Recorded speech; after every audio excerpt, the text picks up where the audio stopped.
مولانا علی مینگل کے بیان سننے کے لیے چینل کو سبسکرائب کریں اور نوٹیفیکیشن کو آن کریں۔ الحمد للہ والصلاة لأہلہا، اما بعد، اعوذ باللہ من الشیطان الرجیم، بسم اللہ الرحمن الرحیم۔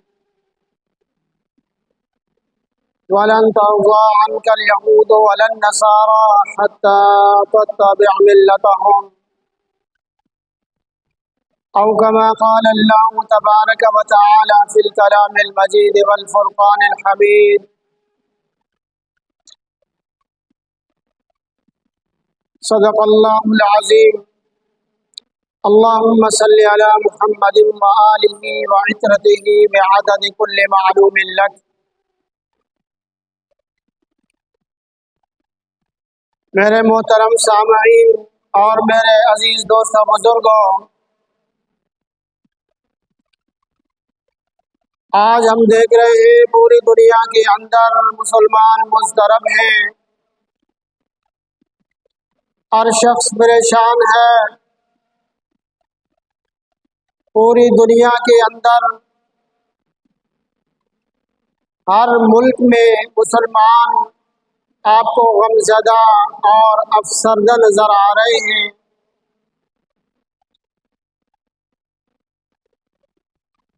مگر آپ عالم کفر کو دیکھیں، ایک طرف مسلمان غمزدہ ہیں، افسردہ ہیں، مگر عالم کفر کو دیکھیں، عالم کفر کے چہروں پر حشاشیت ہے، ان کے چہروں پر خوشیاں ہیں۔ وجہ اس کی یہی ہے کہ آج کا مسلمان کمزور ہے، آج کا مسلمان مظلوم ہے، ہر طرف مسلمان کا خون بہہ رہا ہے۔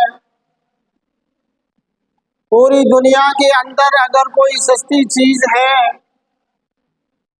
تو وہ مسلمان کا خون ہے۔ مسلمان کا خون ہر چیز سے سستا ہو گیا ہے، مگر ہم دیکھ رہے ہیں مسلمان افراتفری کے عالم میں ہیں۔ مشرق کا مسلمان مغرب کے مسلمانوں کے حالات سے ناواقف اور ان کے مسائل سے، تکالیف سے ناواقف، اگر واقف بھی ہے تو یوں کہتا ہے کہ یہ میرا مسئلہ نہیں ہے۔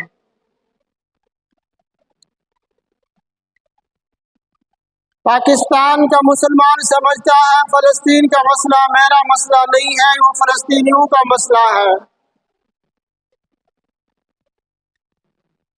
مغرب کا مسلمان سمجھتا ہے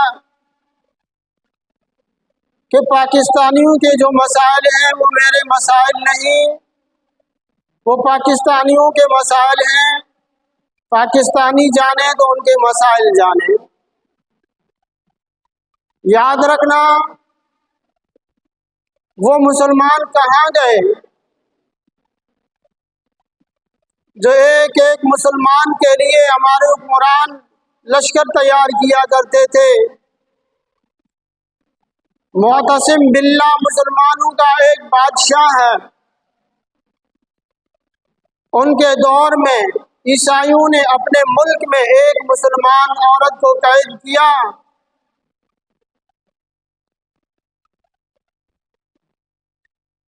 تو وہ مسلمان عورت چیخ کر کہتی تھی، فریاد کرتی تھی، واہ معتصم باللہ، واہ معتصم باللہ، اے معتصم باللہ تو کہاں ہے؟ میں ایک مسلمان ہوں، مجھے کافروں نے قید کیا ہے۔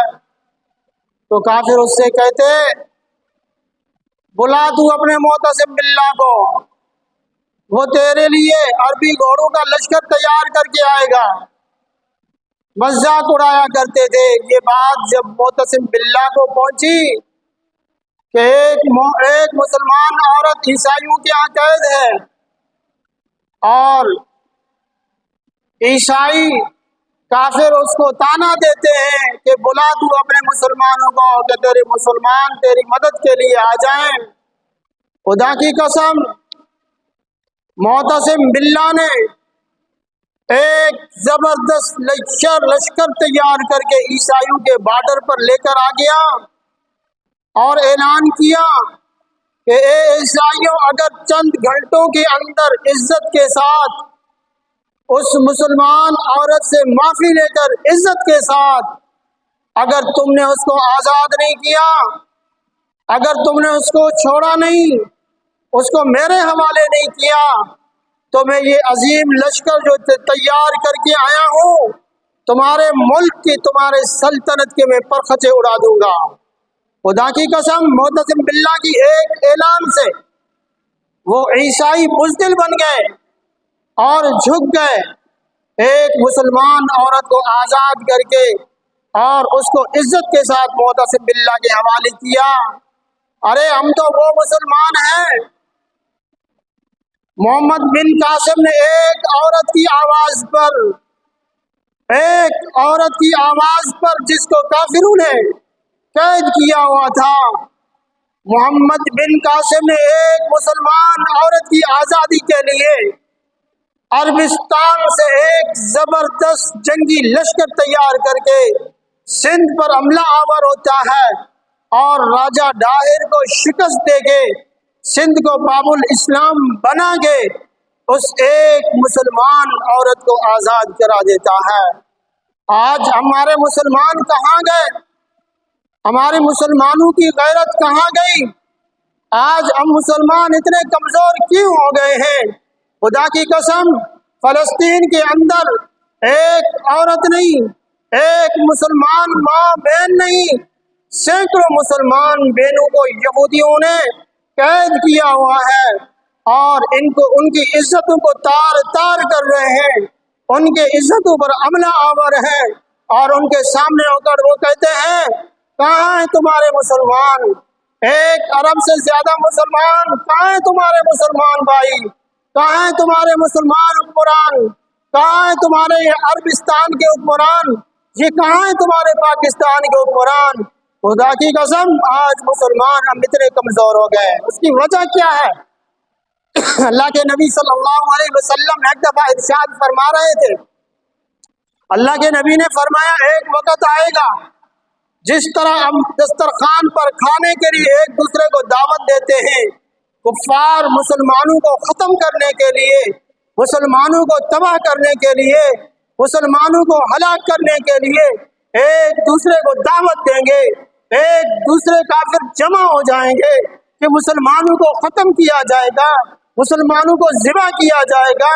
अल्लाह के नबी ने जब ये फरमाया तो एक सहाबी ने सवाल किया, अल्लाह के रसूल, क्या उस वक्त अब मुसलमान तोड़े होंगे?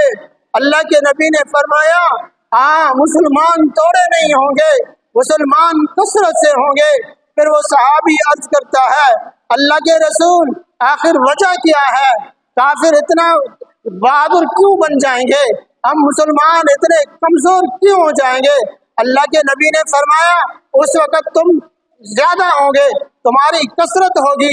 आज हम देखते हैं ये हदीस बिल्कुल साबित हो रही है। आज के दौर में अल्लाह के नबी ने जो पेशन गोई की थी, काफिर एक दूसरे को दावत दे रहे हैं। आज हम देख रहे हैं फलस्तीन के मसले पर, हाँ, मुसलमानों के मसले पर काफिर आपस में इत्तेहाद किए हुए हैं, काफिर एक दूसरे से मिले हुए हैं, एक दूसरे को दावत दे रहे हैं कि मुसलमानों को खत्म करना है, फलस्तीनियों को खत्म करना है। एक दूसरे को माली ताउन करते हैं, जानी ताउन करते हैं, एक दूसरे को लश्कर देते हैं, मगर मुसलमान खामोश है। फिर अल्लाह के नबी ने फरमाया, तुम्हारी कसरत होगी। एक अरब से जायद, सवा अरब से ज्यादा मुसलमान दुनिया में मौजूद है। 57 मुसलमानों के ममालिक, 57 इस्लामी ममालिक मौजूद हैं। दुनिया की हर चीज उनके पास मौजूद है, लश्कर भी मौजूद है, माल भी मौजूद है, फौज भी मौजूद है, हथियार भी मौजूद है, मिसाइल भी मौजूद है, एटम बम भी मौजूद है, मगर मुसलमान इतने डरे हुए हैं कि हमें तबाह न किया जाए, ये काफिर हमारे ऊपर हमला आवर न हो। आज हम मुसलमान इतने डरे हुए हैं, इतने बुज़दिल बने हुए हैं। अल्लाह के नबी ने फरमाया वो वक़्त होगा अल्लाह पाक तुम्हारा रौब, मुसलमानों का रौब काफिरों के दिलों से निकालेंगे और काफिरों का रौब मुसलमानों के दिलों पर डाल देंगे। मुसलमान डरपोक बन जाएंगे, काफिर हमलावर हो जाएंगे। फिर अल्लाह के नबी ने फरमाया, साहबी ने पूछा अल्लाह के रसूल आखिर वजह क्या है? अल्लाह के नबी सल्लल्लाहु अलैहि वसल्लम ने फरमाया कि वहन अल वहन। फिर साहबी ने पूछा अल्लाह के रसूल ये वहन क्या है? अल्लाह के नबी ने फरमाया दुनिया की मोहब्बत, हुब्बुद दुनिया व कराहियतुल मौत।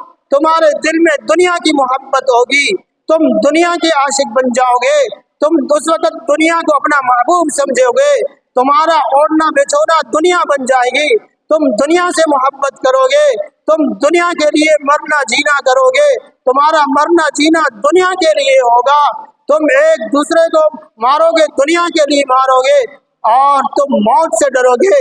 आज का मुसलमान मौत से डरता है कि कहीं मैं मारा न जाऊं, कहीं मैं हलाक न किया जाऊं, कि कहीं मैं तबाह न किया जाऊं, इसलिए आज मुसलमान डर पोगे। एक तो दुनिया की मोहब्बत की वजह से, अब दुनिया की मोहब्बत आ गई, दुनिया की मोहब्बत की आने की वजह से हमने अल्लाह की मोहब्बत को छोड़ दिया, अल्लाह के नबी की मोहब्बत को छोड़ दिया, जन्नत का शौक खत्म हो गया, जन्नत की मोहब्बत खत्म हो गई, जन्नत की नेमतों को हम भूल गए।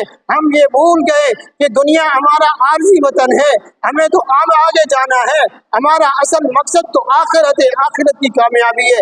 यही वजह है, दुनिया की मोहब्बत की वजह से हमने तकवा को छोड़ दिया, अल्लाह के हुकूक को छोड़ दिए, हमने परहेजगारी छोड़ दी, हम नाफरमान बन गए। अब तकवा को छोड़ने की वजह से अब अल्लाह तबारक व तआला ने हमारे ईमान को कमजोर कर दिया, हम ईमानी एतबार से कमजोर हो गए। फिर यही हुआ कि अल्लाह तबारक व तआला ने हमारा रौब काफिरों के दिलों से निकाल दिया। आज काफिरों का रौब हमारे दिलों पर जमा हुआ है, हम काफिरों से डर रहे हैं, मौत से डर रहे हैं। यही वजह है हम फलस्तीन के लिए आवाज नहीं उठा रहे। तो मेरे भाइयों, हमें जागना चाहिए, मुसलमानों को जागना चाहिए।